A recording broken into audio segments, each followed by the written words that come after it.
2025 సంవత్సరం డిసెంబర్ నెల 4వ రాశి కర్కాటక రాశి. ఈ కర్కాటక రాశిని గురించి చెప్పటానికి ఏ గ్రహం కూడా పూర్తిగా బాగాలేదు.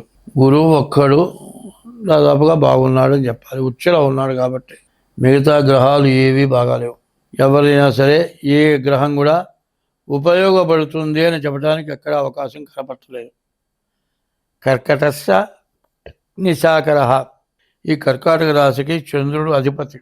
ఈ కర్కాటక రాశికి ఈ చంద్రుడు అధిపతి అయిన రాశికి ఏ గ్రహం కూడా శత్రుత్వం లేదు.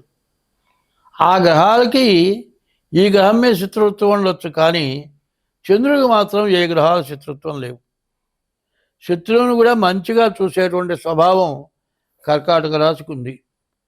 అయితే ముఖ్యంగా చెప్పాలంటే సింహరాశికి రవి అధిపతి, కర్కాటక రాశికి చంద్రుడు అధిపతి. నవగ్రహాల మొత్తంలోకి ప్రధానమైన గ్రహాలు రవి చంద్రుడు. ముందు ఇప్పుడు కర్కాటక రాశి చెప్పుకుంటున్నాం. చంద్రుడు వల్ల ఇబ్బంది ఈ రాశి వాళ్ళకి. మరి నవమానికి శని వచ్చాడని పేరే కానీ వక్రించి ఉండటం చేత మరి అష్టమంలో ఉన్నటువంటి ప్రభావమనే చంద్రుడు చూపిస్తాడు. కాబట్టి ఈ అష్టమంలో ఉన్న శని మరి అష్టమం అనేది ప్రాణ కంటకుడు, ప్రాణం తీసినంత పనిచేస్తాడు. ప్రాణం తీయటం అంటే బాల్యం, యవ్వనం, కౌమారం, వార్ధక్యం అని 4 ఉన్నాయి. మరి ఈ శని మానవ జన్మలో కనీసం 3 సార్లు వచ్చిందాకా వెళ్ళిపోయిందాకా బతకడం కష్టం. ఒకవేళ 4వసారి శని వచ్చి ఉంటే ఆ దెబ్బకి మొత్తం అవుటే. అష్టమంలో ఈ రాశి వాళ్ళకి 4వసారి శని వచ్చిన 4వ స్థానం దాదాపులోకి వచ్చి ఉన్నా కూడా మరణం తప్పదని చెప్పాలి. అంటే మరణం నోటితో చెప్పకూడదు. మరణాన్ని తప్పించుకునే మార్గం ఉన్నదంటాను నేను. నీవు చేసిన పుణ్యమే నిన్ను ఎప్పుడు కూడా నిన్ను రక్షిస్తుంది. ధర్మో రక్షతి రక్షిత. ధర్మాన్ని నువ్వు రక్షిస్తే ధర్మం ఎప్పుడు కూడా రక్షిస్తుంది. నేను ఎన్నాళ్ళు బతుకుతాను అని చాలామంది అడుగుతారు. ఎన్నాళ్ళు బతుకుతావో నీ చేతిలో ఉంది.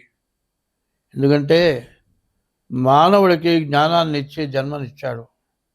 ఈ జన్మనిచ్చినప్పుడు చెయ్యకూడని తప్పు ఏమిటి, చేయతగిన మంచి పని ఏమిటి అనేది తెలుసు. తెలియక చేసిన తప్పు మాత్రం 100కి 100 ఇబ్బంది పెట్టదు. తెలియక చేసినటువంటి టైంలో తప్పు నేను ఇబ్బంది పెట్టదు. తెలిసి చేసిన తప్పు మాత్రం పూర్తిగా హింస పెడుతుంది. కాబట్టి ఈ రాశి వాళ్ళకి స్వభావం ఎట్లా ఉంటుందంటే ఎవరికి కూడా అపకారం చేసేటువంటి మనస్తత్వం ఉండదు. వీళ్ళ స్వభావం ఎట్లా ఉంటుందంటే ఉపకారికి నుపకారము విపరీతము కాదు చేయ వివరింపంగా. అపకారికి ఉపకారము నెపమెన్నగా చేయువాడు నేర్పరి సుమతి అని ఉంది. ఉపకారికి ఉపకారం చేయటం గొప్ప కాదు, అపకారికి ఉపకారం చేయటం గొప్పట. ఈ కర్కాటక రాశి స్వభావం ఎట్లా ఉంటుందంటే ఎంత బద్ధ శత్రువైనా సరే తన దగ్గరికి వస్తే ఉపకారం చేసేటువంటి మనస్తత్వమే ఉంటుంది. అపకారం చేసే మనస్తత్వం ఉండదు. అందువల్ల వీళ్ళు చేసిన పాపం కానీ, వీళ్ళ తల్లిదండ్రులు చేసిన పాపం కానీ, వీళ్ళ పిల్లలు చేసిన పాపం కానీ చాలా వరకు హరించుకుపోతుంది. ఎట్లా హరించుకుపోతుంది అంటే ఒక మొగలి పువ్వు వేసుకోండి.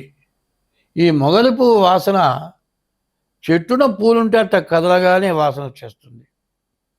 మరి ఆ పువ్వు ఎట్లా వాసన వస్తుందో వీళ్ళ యొక్క పుణ్యం అట్లా ఆ వాసనలాగా పరిభ్రమించి వాళ్ళ యొక్క బాధల్ని పోగొడుతుంది. అదే చెడు వాసన ఉందనుకోండి, ఎక్కడో వచ్చిన చెడు వాసన మనం లోపలికి అబ్బో ఈ కంపు బలాయించలేవురా అనుకుంటాం. పాపం ఎక్కువ చేసి ఉంటే ఆ వాసనను తట్టుకోలేము. అదే పుణ్యం చేసి ఉంటే మంచి వాసన వచ్చినా కూడా ఆ వాసన అబ్బో మంచి వాసన వస్తుందని అనలేడు ఒకరు. కారణం ఏంటంటే చెడుకు అలవాటు పడ్డవాడు మంచిని గురించి ఆలోచించలేడు. కాబట్టి కర్కాటక రాశికి చెప్పాలి అంటే పూర్తిగా చండాలమైనటువంటి టైం. ఈ టైంని జాగ్రత్త పడటం అవసరం. ప్రత్యేకించి నేను చెబుతున్నది ఏమిటంటే, చాలామంది జాతకాలు చూపించుకున్నారు, జాతక రీత్యా దోషాలు పోవటానికి చేసినా కూడా మన అలవాట్లు మాత్రం పోవట్లే. ఈ అలవాటు ఏందో ఒకసారి చెబుతా. ఎప్పుడూ కూడా ఏ ఉద్యోగస్తులు కానీ, ఏ చదువుకున్న వాళ్ళు కానీ, వ్యాపారస్తులకు కానీ హిందూ సాంప్రదాయంలో ఒక అమావాస్య రోజే సెలవు ఇచ్చేవాళ్ళు. అమావాస్య రోజున పితృతర్పణం చేసేవాళ్ళు. మరి అసలైన దేవతలు ఎవరంటే మొట్టమొదటి తల్లిదండ్రులే దేవతలు. అటువంటి వాళ్ళకి అమావాస్య రోజు తర్పణం చేసేవాళ్ళు. అమావాస్య రోజు మరి ఆ పితృదేవతల పేరుతో ఎవరికైనా భోజనం పెట్టేవాళ్ళు. ప్రతి నెల అమావాస్య రోజు తర్పణం జరిగేది. ఆ రోజు సెలవు ఇచ్చేవాళ్ళు. ఆదివారాలు సెలవులు లేవు. ఇంగ్లీష్ వాళ్ళ ప్రభుత్వం వచ్చిన తర్వాత వాళ్ళు చాలా తెలివితేటలు చూపించారు. మన తెలివితేటలన్నీ కూడా చేతులారా పోగొట్టుకున్నాం. మన చేతులారా ఇంగ్లాండ్ వాళ్ళ పరిపాలన రావడానికి కారకులు ఎవరంటే మనమే చేతులారా చేసుకున్నాం. అది ఇంకా ఇప్పుడు కూడా చేస్తూనే ఉన్నాం. ఏమిటంటే ఆదివారం సూర్యుడికి ప్రీతి అయింది. 9 గ్రహాల్లో మొట్టమొదటి గ్రహం సూర్యుడు. దేవతలందరిలోకి కూడా ఉదయించేటప్పుడు సూర్యుడు బ్రహ్మ, మధ్యాహ్నం టైంలో సూర్యుడు పరమేశ్వరుడు, సాయంకాలం పూట సూర్యుడు శ్రీ మహావిష్ణువు. అందుకోసమని 3 వేళలా ఉదయం బ్రహ్మస్వరూపం, మధ్యాహ్నంతో మహేశ్వరం, సాయంకాలం స్వయం విష్ణు, త్రికాలం వహ దివాకరం అని 3 వేళలా సూర్య నమస్కారం చేసేవాళ్ళం. తర్వాత భూమి మీద కాలు పెట్టేటప్పుడు కాలు పెట్టకుండా చేత్తో భూమిని తాకి సముద్రవసనే దేవి పర్వతస్థన మండలే విష్ణుపత్ని నమస్తుభ్యం పాదస్పర్శం క్షమస్వమే అని కళ్ళగట్టుకొని భూదేవతకి నమస్కారం, ఉదయించే సూర్యుడికి నమస్కారం చేశాం. అవన్నీ పోయినాయి. అందరికీ తల్లిదండ్రులు అంటే భూదేవత, సూర్య భగవానుడు వాళ్ళే దేవతలు అని చెప్పింది. అటువంటి దేవుడికి నమస్కారం చేయడం మనం మానేశాం. అది కూడా కాకుండా సూర్యుడికి ప్రీతైనటువంటి మొట్టమొదటి రోజున మనం చెయ్యరాని పని చేస్తున్నాం. వాళ్ళు ఏం చేశారు? ఆ రోజున చర్చిలో ప్రార్థనని పెట్టి మనందరినీ పిలిచి మరి మాంసాహారానికి మాంసం పెట్టి వాళ్ళ మతంలోకి మార్చుకున్నారు.